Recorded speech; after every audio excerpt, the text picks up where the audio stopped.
Hi, everyone. Welcome. I'm Rachel Siegel, the Director of Jewish Women's Leadership Programs at Illuminate. Welcome to our Crown Jewel Conversation series. Illuminate empowers Jewish feminist women leaders and philanthropists, advancing gender equity and social justice. We have created the Collective, our signature leadership advancement program, to train, support, elevate, and connect Jewish women's leadership globally to achieve the social change we seek. Illuminate invests in Jewish entrepreneurial women executives and leaders who are devoting their lives to tackling society's most pressing issues throughout the United States, Israel, and around the world. Each year, we select 10 women to be in the Collective's cohort-based leadership advancement program. Our global network is now 60 women strong. Our conversation features one of our incredible collective members. Dina Shalev is the CEO of La Da'at, Choose Well. Dina has extensive experience in guiding, counseling, and treating teenage boys and girls and women on the topic of healthy sexuality.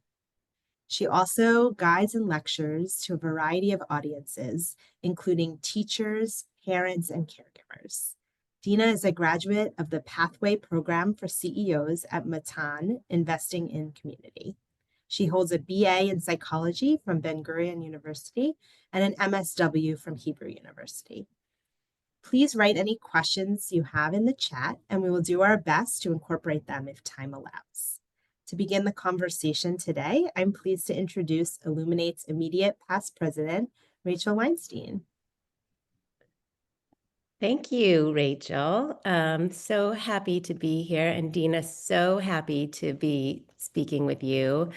Reproductive justice is obviously a topic that we all care about so much here in the US. And in our initial conversations, I was so interested to learn about what this looks like in Israel. And I'm really excited for us to share that with our listeners today. So welcome, welcome. And you really came up through the ranks of La Da'at. You've been there for over 10 years. You joined in 2014, and now you're CEO. So tell us a little bit about that journey, how up to CEO, and where did it all begin? So first of all, thank you so much for having me, and thank you for everyone who's joined us.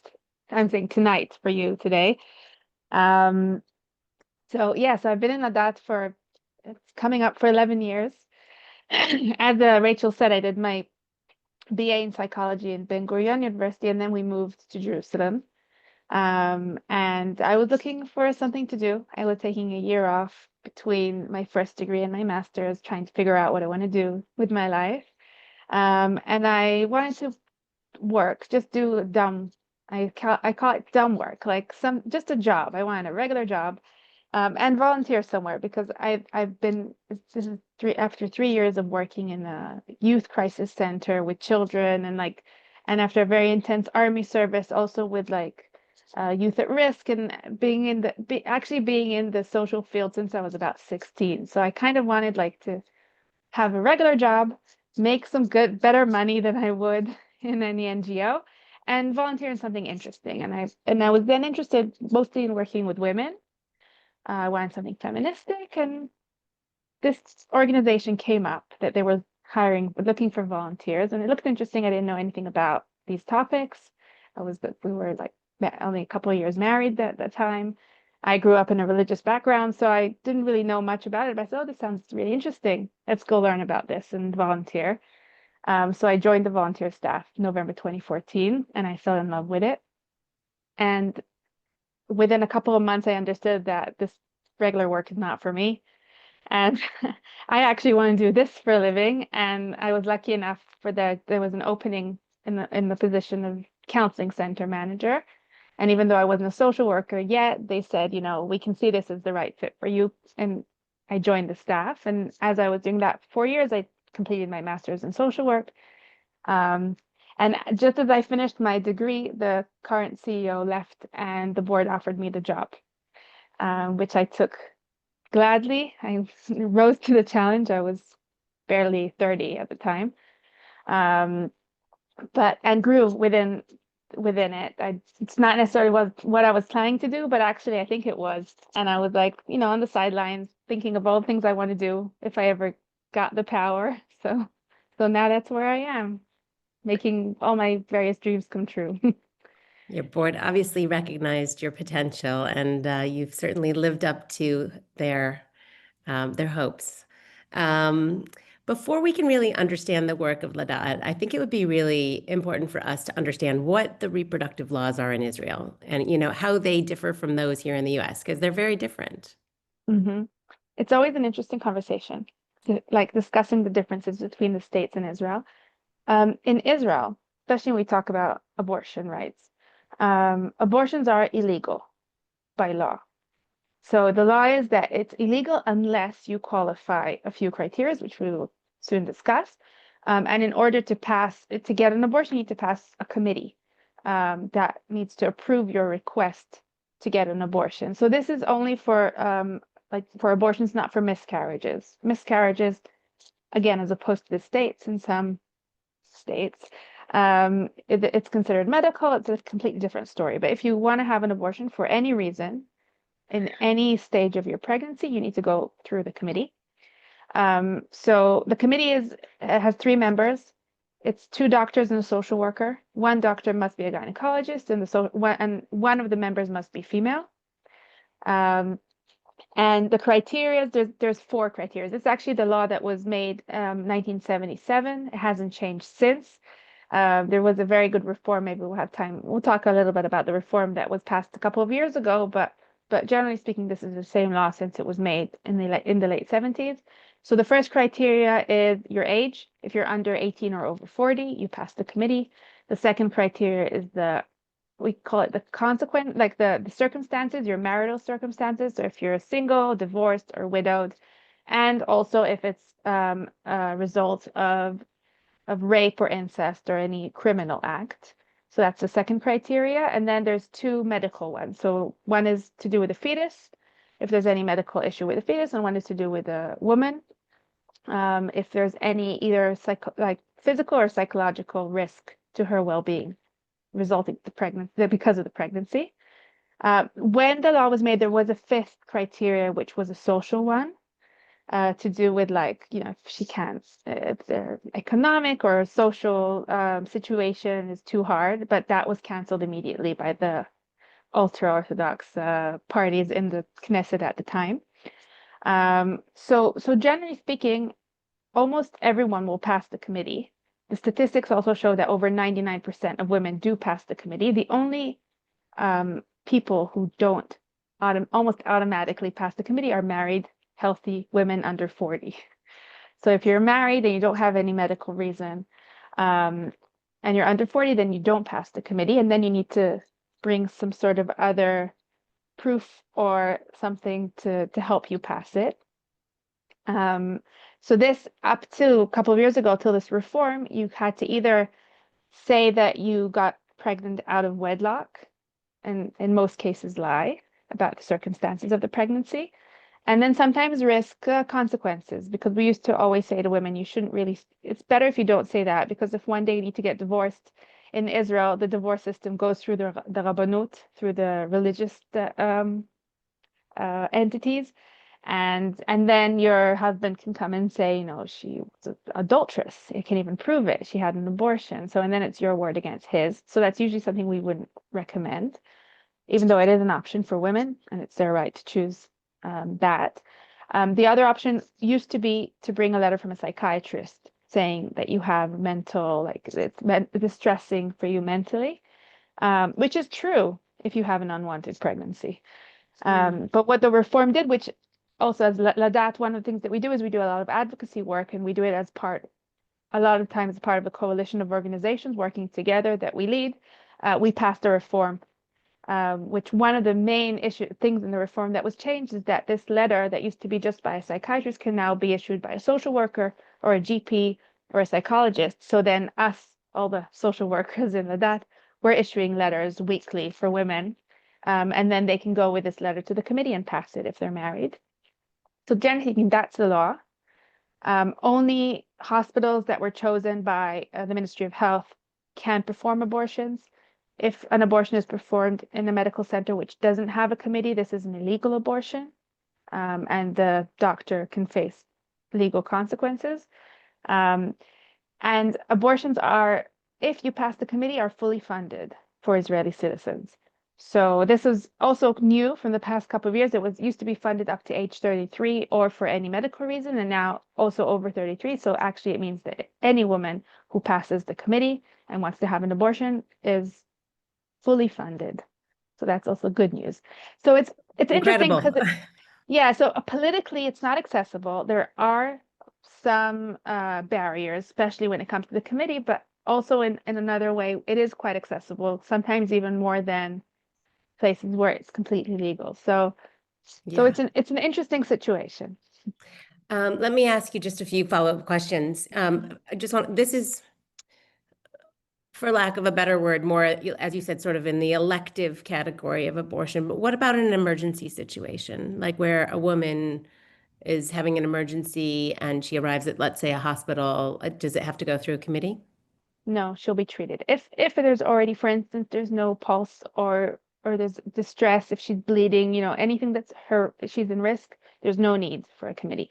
It's also often we look at it like according to Jewish law, which does affect the legislation, and the woman's life will always come first. Yeah. If she's in danger, then they'll save her life. Let me ask you a little bit about because you said 99% of the people pass committee and you gave us the parameters about which wouldn't. Mhm. I could imagine there might be a community. I'm just going to give an example, like an Orthodox community. A woman is under the age threshold. She's married, but maybe she already has maybe she's just stressed. Maybe she just had her last baby, less than a year Mhm. ago. What kind of autonomy do women in those situations are you finding with your organization? Do they have in terms of seeking out the committee? Are the husbands involved? Are they able to do it sort of quietly on their own? Tell us a little bit about that. So first of all, that's a great question. And I have to say this is a part of this is we see a lot of these people. They come to us for guidance and for help.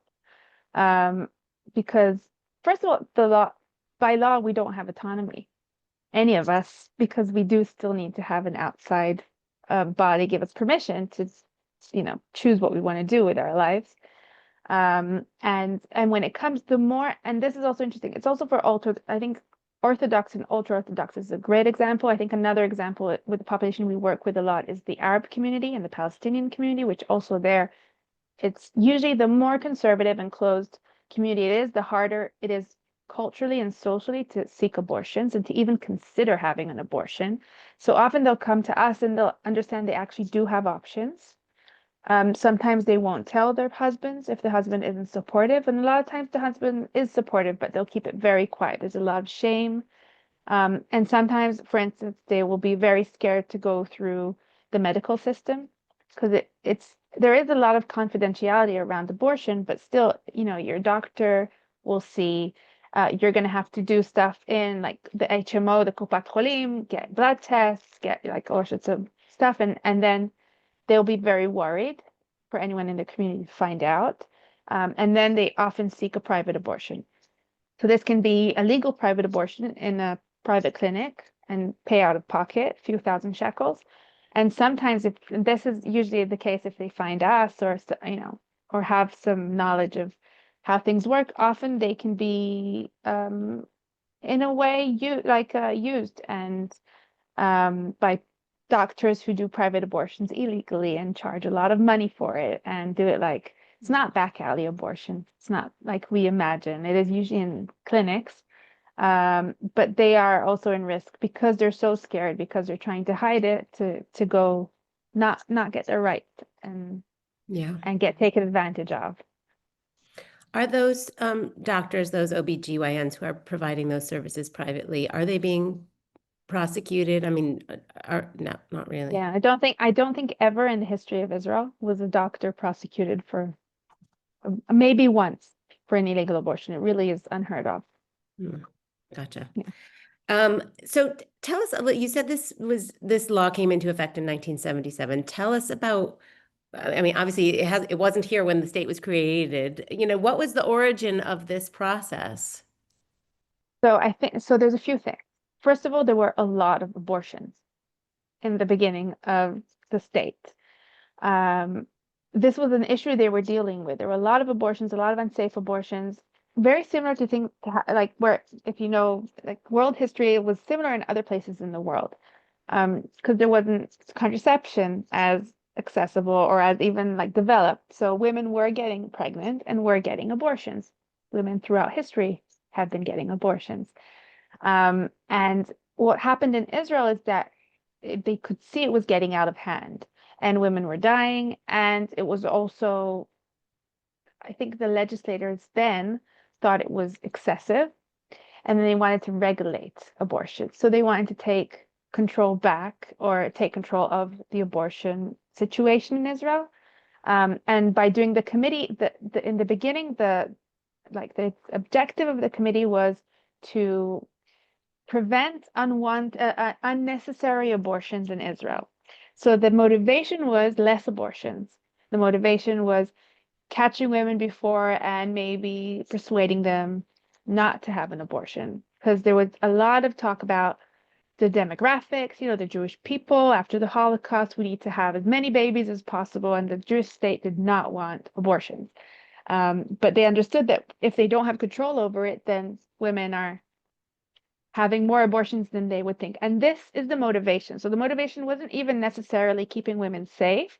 It was regulating and trying to control the situation to have less abortions. Did this work? Maybe. We are maybe one of the Western countries with the lowest rate of abortions per capita. So I don't know if this worked for them, this statistics. We're also very pronatal still as a society. And we have pretty good health care, maybe if you look at it as opposed to other countries. But this was the main motivation of the law. And as you see also the way when I was talking about the criteria, is if you think about it, it's like, what does this criteria says? It says we want babies, but we want healthy babies within marriage, within like a normative family structure. So anyone who doesn't fall under the category, then, okay, so we can approve abortion because we don't want mamzerim, we don't want illegitimate children. We don't want unhealthy babies. So this was the motivation behind regulating abortions in Israel. Yeah, and in terms of like the pronatal approach of Israel, I mean, it's coupled with healthcare, right? I mean, you Mhm. talked there are incentives and there are a lot of support around people having babies. Can Yeah. you talk a little bit about that? Yeah, so it's interesting. So one of the things that we do in Ladat is also as part of our advocacy work is, for instance, you can submit every year to it's called the Health Basket. This is like the funding of all the medical technologies and medicine and whatever that is funded for patients. And for like 3 or 4 years now, we've been submitting contraception. If it's only IUDs or, universal contraception, whatever, never passing through. We keep and again this year we're getting very strong like vibes of there's no way anyone's going to fund this. On the other hand, in Israel, IVF is funded up to 4 rounds of IVF. So it's like, show me where the money is and I'll tell you where your priorities are. So I think this is a great example of how pronatal and how everything is very, very focused to procreation and having babies and having big families. um, Be and fruitful and also multiply. yeah, multiply. It's interesting. So I saw like a documentary about this not so long ago in the beginning of the state, like around when making the abortion law. Also, they were like giving out prizes for women who had more than 10 babies. But we're still very family oriented, very like reproduction, I don't know, reproductive oriented. And also, but also like the prenatal care here is very high standards. So we do a lot of screening, we do a lot of tests, I think more than any other Western country. So it's like, but again, you can see where the technology is going. You can see where the funding goes, and contraception is not considered. This is something we're very passionate about. It's not considered like basic health care. It's considered elective. It's considered, like vitamins or like anything else you want to do for like, if you want, use contraception. And we see contraception as, yeah, as a medical, first of all, as a necessity for many women, really a necessity, but it's also a public health issue and it should be accessible. And I think this paired with, for instance, another thing that we do in Ladat is we do sex education. We provide sex education programs to school because sex education is not mandatory in Israel. And if a school wants to do sex education, then they need to, usually they don't have teachers trained to do this, or they don't feel comfortable, and they will use an outside source like ourselves to do the programs.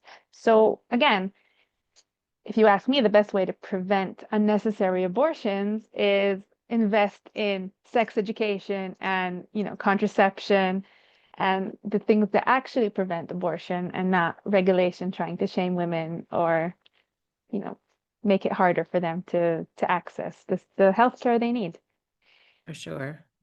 I think now that we have like, an understanding of sort of the issue and the dynamics at play, let's break it down. So sex ed is part of it, and maybe you can tell us a little more about that. But what is the work of Ladat? What are the services and what is the advocacy that you do? So Ladat, first of all, Ladat is a very well-established organization. It's been there way before me in the world.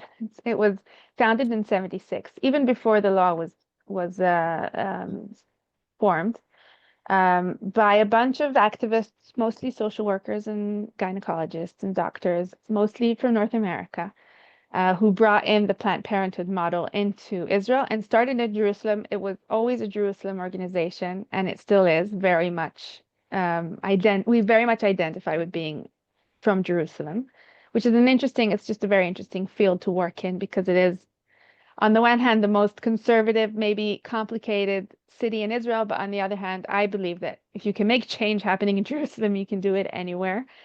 And it really is something that guides our work. So when it started, it was like a counseling clinic. Like you could come, you can get information. We even had like doctors helping with prescriptions. And that's the core. That's where we started from, and that's still the core of our work. So we actually work in circles. So we have like our individual guidance, which is a hotline open 5 days a week. You can call, you can WhatsApp, you can walk in, you can do, whatever, in any way of communication you prefer, to just get guidance from our volunteers who go through a very extensive training to know everything about contraception and healthy sexuality and abortions and whatever. And we really do, we like, from questions from how to choose, what contraception is best for me, till like how to use it properly, like I missed a pill, what do I do, kind of questions. And also stuff to do with like fear for like if I'm worried I'm pregnant, I want to take the plan B, or and of course anything to do with needing help to get an abortion. If it's support, information, we'll often go with women to procedures if they need.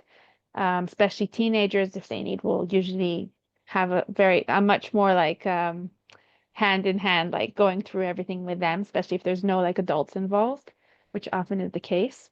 Um, and also in the past couple of years, we started a new, very exciting opportunity. We help women fund if they need. So I was saying how abortions are funded in Israel, but for instance, if you're not an Israeli citizen, if you're a Palestinian, if you're an asylum seeker, you need to pay for your abortion. And this is often very hard for women. And this was something that, again, you were asking, like raising up the ranks. Even as a volunteer, as when I ran the counseling center, I would get so frustrated that in the end, we can give them all the information, but in the end, she needs 1,000 shekels. And I can't help her with that. So this is really a dream come true. We got amazing seed funding for that a couple of years ago, and we've been helping women fund abortions, fund IUDs, and also giving like tangible physical help. That sadly has been, I mean, the fund didn't renew, so we're crowdfunding for that now. I think we'll give you the link later if anyone's interested. But really, it's a great opportunity for us to help women. So the counseling center, I love talking about it because I really do think it's the heart of the organization. It's the most unique, it's the most impactful work we do, reaching sometimes, I think this year last year we reached 2,000 women and people, not only women, teenagers, couples, The counseling center, everything we do, but the counseling center also we do in Hebrew and in Arabic. So we opened an Arabic department about 4 years ago, all East Jerusalemite women working for the community, doing amazing work. So that's the counseling center. And then we have our educational programs, which is sex ed in schools. We work with teachers, training them, parents, other professionals, really doing like just sex education. So sex education for teens and young people, and how to do sex education for the professionals, how to be someone that the kids can turn to. So that's a big chunk of our work. This is also our way to also be more financially independent, so we can charge money for these programs. And that's one of our main self-income, which isn't philanthropy. So that's the second department. Then if we go bigger around like the community, so we do community work, we do a lot of social media work on Instagram, on TikTok. Our Arabic Instagram reaches millions, literally millions of people. Like we have some reels which have reached 5 million views from all over the Arab world. It's all in Arabic. So we're getting hits like from Saudi Arabia and Morocco and and of course Israel and Palestine. Very, very like really amazing. It's a great way for us to reach people, individuals that don't have the privilege of sex education, for instance, especially in the Arabic community. We really see social media as an educational tool. We don't use it so much for advertising or, what we do. We really use it as a tool to reach individuals, and our website. And then the last circle is our advocacy work. And this is also trying to impact the field from the top. So most of our work is field work, but we do believe that it has to go with advocacy. And from the field work, we learn what needs to be changed, how to pressure legislators. And so a lot of the work we do, for instance, it could be things like I said, like promoting funding for contraception or the reform that we did in the abortion law, but also we work, for instance, in East Jerusalem to better the healthcare system in general. We're part of a forum trying to promote better healthcare in East Jerusalem because we work with women and we know that women are mostly affected by these things, and making sure the voice of women's need is heard in these spaces as well. So like that's more or less the scope, quite large scope of our work. But we really do believe in multidimensional work. So it's not just doing the one thing, it's trying to attack the issue from as many perspectives as possible and then creating more impact. And it makes it interesting for us to work in the field that I'm way. We're sure. always trying to, we did the Arabic department, now we're trying to work on like Haredi, ultra-Orthodox project, where we're trying to do more work with this community. So it's like always changing, always very dynamic. Well, I'm sure it makes your advocacy all the more effective and in touch because you're in the field and you're hearing directly what the needs are, what the challenges are, and so then you can go about saying, "We need to change this." Can you give us a couple specific examples of the reforms that you've been successfully able to do? Yeah, so the main, I said it in the beginning about the abortion reform. So first of all, I think one of the big it's not only the reform itself, it's the way we're working as a coalition. So the coalition started around and towards the reform. What happened was for a second, we had a liberal government here. I don't know if you remember, but there was like a short episode. And for once, the Minister of Health was Nitzan Horowitz from Meretz party. After years of the Ministry of Health being under the ultra-Orthodox parties, it's back to them again, of course, now. But suddenly we saw a window of opportunities, and we got together a lot of feminist organizations trying to change. So I think this is in the beginning, I'm very proud of the way we addressed this. And Ladat as being one of the only organizations to actually do field work to do with abortion. So this is interesting because we were talking about this. I remember in the call, I think it was in this call, that I think in America, reproductive rights is like a key issue when you talk about feministic work. So feminist organizations, this is one of their, main agendas. And I think in Israel, because abortion it's different here, it's viewed differently. It's not as big of an issue like the pro-life, pro-choice debate. And it's considered a bit very niche in a way. And it was also for years considered like something you don't talk about. Don't poke the bear, kind of, It's not, just don't poke the bear. Everyone's very scared to touch it. And we're literally almost the only organization doing field work and advocacy work around this. So within this coalition, that when it was formed, and I did take quite a strong leadership role. And as you say, because of the work we know from the field, we know what's the most, what troubles women most, what the biggest barriers are for them to access abortion. So for instance, we were pushing very hard for the psychiatric evaluation thing because we know women we had the psychiatrist we used to send women to. We had to deal with him. They'd pay 500 shekels. He'd give them a letter. Why should women have to pay this money? This was like driving us crazy. And the stigma around it and prolonging the process because you need to, get the letter. So this is something we were pushing very hard within the reform. Another thing was this reform is the big change. It's brought in a few big changes. Not all is implemented. This is our work now to make sure it's implemented. But for instance, you don't have to come in front of the committee physically anymore. You are supposed to be able to submit everything remotely. It's not happening yet. So now we're working on making sure that happens. And a huge thing is moving the medical abortion to the HMOs. There's no reason why a woman needs to go to the hospital to get pills, like the abortion pills. It's literally something that, I mean, in America and other countries, women do it in their homes. They don't even need to go. So there's no reason to be in the hospital under observation. And HMOs are able to now offer this to their clients, but they're not doing it because there's no incentive.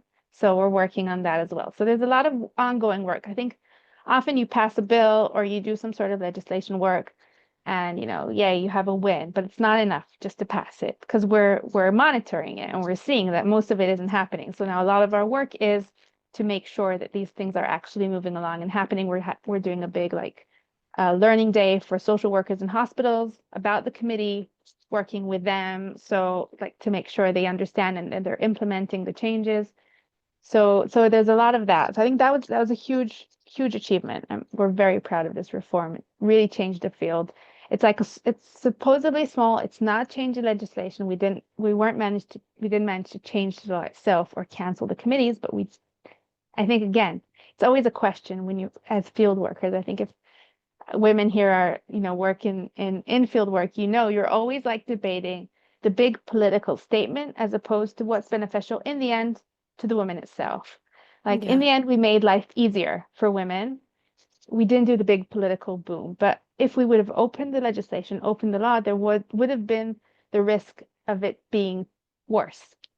Right. So I think it's an interesting conversation about how you do advocacy in different organizations and what is a win. And so, yeah, working within a system to make practical change that eliminates barriers. So allowing a social worker or your GP to write your letter instead of having to go to a specialist, or eliminating the geographic barrier, right? Because I think, as you explained to me, some of these clinics are far from where people live, which we see in the US, which that becomes an issue, especially for the states, red states that don't have, seeing that is a real thing and eliminating that by passing the law so that they have access through, prescription instead. I mean, these are significant changes that allow for more access, but work within the system that already exists. Absolutely. Yeah. So you talked a lot about the communities that you're working in. You're working with, Jewish Israelis. You're working with, Palestinians living in East Jerusalem. Tell us, what has this been like for you over the last year and a half? I'm imagining that, both on a personal level, right? You have a family in Israel, but also through the work that you do, that there have been tremendous challenges since October 7th. Can you tell us a little bit about that? Yeah. So I think I'm going through, it's mid-year, so I'm going through all my staff. We're all having our, one-on-one mid-year conversations. And I was talking with the director of my Arabic department about this last week. And we were saying, I wonder where we were if October 7th didn't happen. Where would the department be now? Where would the joint work be now? Because it is very tragic, the whole situation, of course. And I think and it comes after also COVID, and there's something going on all the time. I've been in this position for 7 years. I didn't have one normal year of just working. Um, and then October 7 happened, and I think a few things happened. So it's not the first conflict we had since we were working together, Jews and Palestinians, because there was in May 21 some conflict. But this was a major one, and very traumatic for all sides. And my staff do identify as Palestinians. They don't identify as Arab Israelis, and we really do joint work. And I'm constantly worried about like how this will affect the dynamic within the staff. And I think like and also on a personal level. So on October 7, I was 10 weeks pregnant. I didn't even tell anyone yet, not even 10 weeks. My husband was drafted on October 7. He's in a combat unit, and with two little kids at home. So this is like my personal situation. And then I have I need to manage, I have workers and I have, all this responsibilities and, somehow managing to kind of gather the strength and keep going.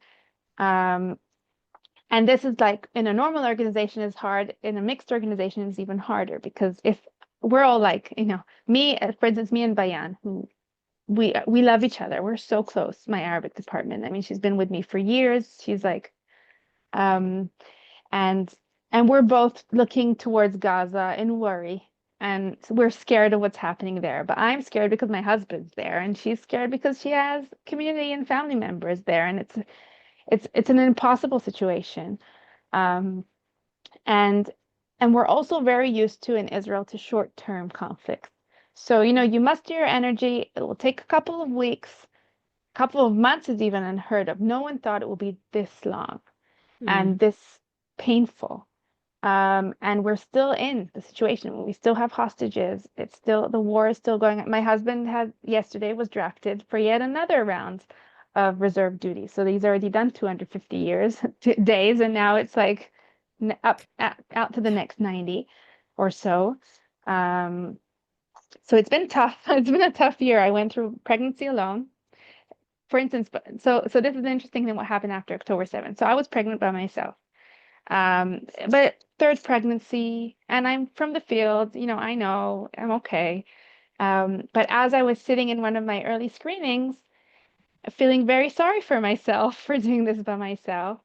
And I thought, I'm sure I'm not the only one going through this alone. And I have a staff of amazing volunteers who, are sensitive and also have a lot of knowledge. And, we offered a new service of not only abortions, if you need help, if you have a screening, if you have a gynecologist appointment, you're scared to go by yourself, one of our volunteers can help you.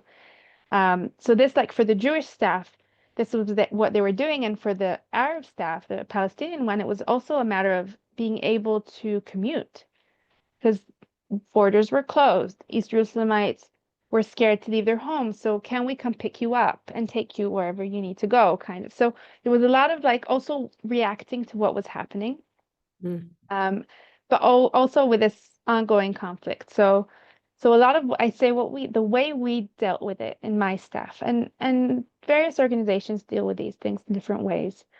I had a very honest and open conversation at the beginning of the war with the manager, with my colleague. And then we decided that we're not discussing the war in the staff as a group. So we'll talk about our feelings, we'll talk about work, but we don't talk about politics, not as a group. One-on-one is a different issue, but we don't as a group because we want to keep the space safe. This was not an easy decision for me to make. We are we're very close. It's very important to me that the staff are not only co-workers, that they're friends. There's a lot of intimacy and, we really do care about each other. And this whole like section of our lives had to be put aside in order to be able to do the work together. And we do focus on the work and we do focus, I do believe in peace building through, just working together for the greater good, because we don't see ourselves as a like peacemaking organization. We're a human rights organization. And the services will keep going no matter what. October 8th, our counselors were getting calls We didn't close for a second. Once the schools reopened, we were back at schools. So in that sense, it was very challenging, but we kept doing it. There were other challenges. I think funding for many organizations has been a big challenge since the beginning of the war. A lot of the funds have been moved towards war efforts, not the regular problems that keep going on, no matter what, like women's health or reproductive health. And also a lot of the funds that were more interested, like in the Jewish Arab, like Jewish Palestinian angle of things, weren't so interested in the past year and a half, like to support the Arab um, uh, like department.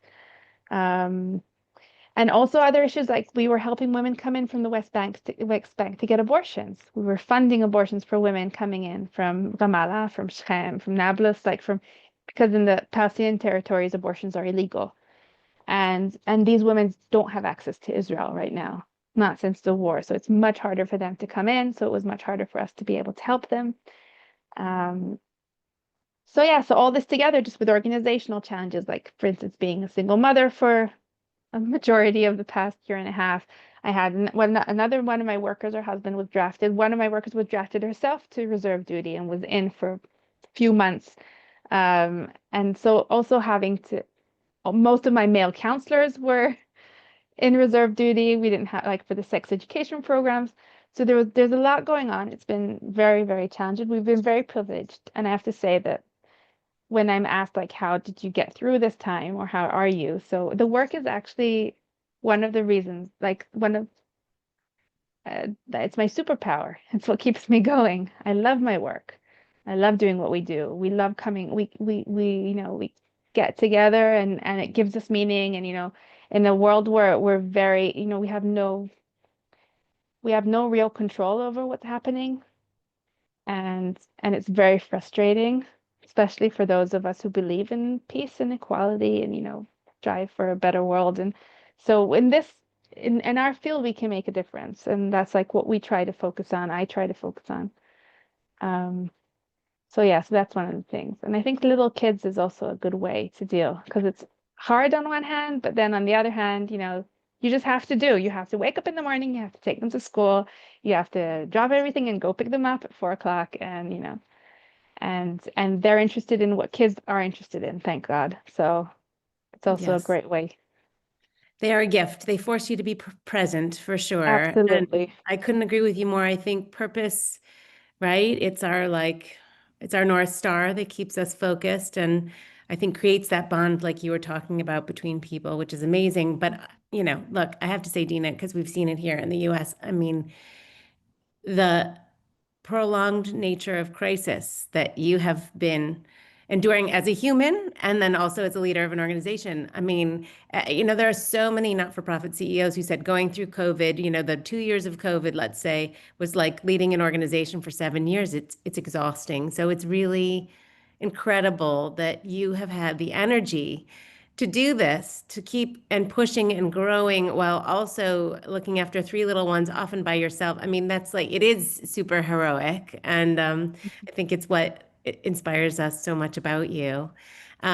We are almost coming to the end of our time. So first of all, I want to invite anyone who has any questions to put them in the chat, because we'd love to address them. But I'd love to sort of wind up by talking about, so on top of raising three children off and on your own and going to work every day and leading this organization, you have been part of our collective, which obviously takes time and energy in its own right. How has that experience been for you? What has it given you? How has it supported you in this time?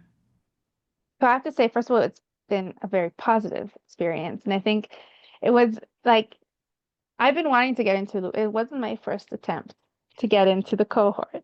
Rachel Siegel knows. But and I was really looking forward to it. And I think it was kind of also like um it was disappointing also because we just got started. We were getting to know each other. We had the first conference in October, which obviously we can go to.